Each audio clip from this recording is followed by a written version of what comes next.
G'day everybody, welcome back to another episode of Craft by Tim, and welcome to the episode that almost didn't happen. In this episode, I tried to mess around with a new steel for me called 52100. It's apparently a fantastic blade steel for chef knives, knife making in general. Really good knife making steel. In the end, I ended up having to settle for 15 and 20 because I ended up having a lot of problems with getting the heat treat to work properly. I ended up still ending up with a really cool and nice result, and I can't wait to show you guys at the end of the video. So I'll catch you all then.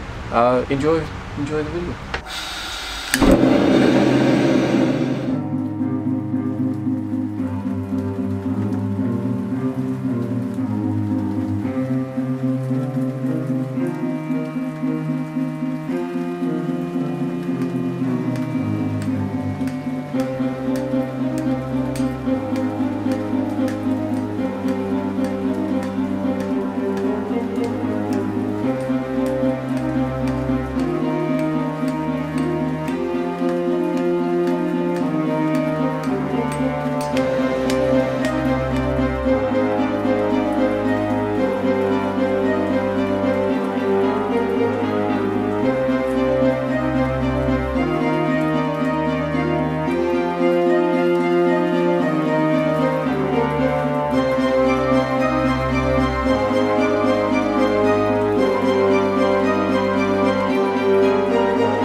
This is the point in the project where I started to have a few issues. I didn't know what sort of temperature I was actually working. See, with 52100, it's very different to your simple carbon steel. With 52100, if you take it above like 1500 degrees Fahrenheit, which I think is around 815 degrees Celsius, and you take it beyond that, the blade won't actually harden. You have to keep it at a very tight temperature range, and you have to hold it there for 30 minutes. It has to be about 1490 degrees Fahrenheit or around 810 degrees Celsius, and you don't want to deviate too far. My problem was that I was way overheating this. I took 6 different attempts, broke one blade, and ended up remaking that, and then I broke that one as well. On the 6th attempt, I actually got some sort of hardness out of it, but it ended up cracking. So I was like, you know, I'm just going to do 15 and 20. I'm not going to waste any more steel until I get myself a pyrometer. So I've ordered myself one of those, and hopefully it will show up in the not too distant future, and I'll be able to start working with this steel again sometime soon.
So I know sometimes it's very hard to trust whether or not things that come in the mail, especially like mugs, will actually arrive intact. But I'll show you what Spreadshirt does because their mug box design is actually super cool. There is literally no movement, so the chances of you ending up with a broken item is like almost impossible.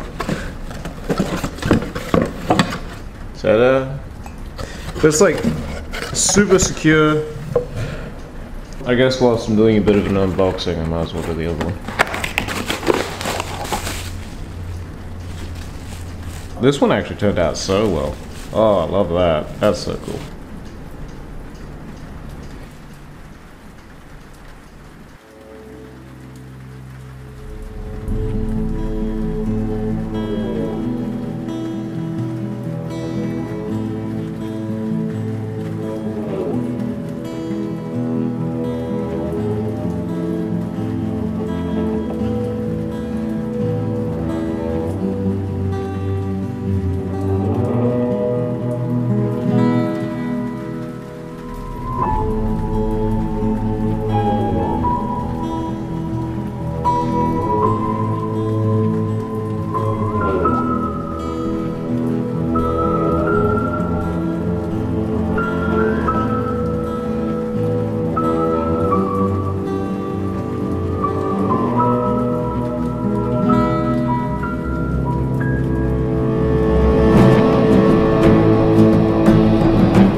that pretty well concludes the end of this video. Now, trying to think of a name for this knife, I think I'm actually going to call it the Jam Knife. Why?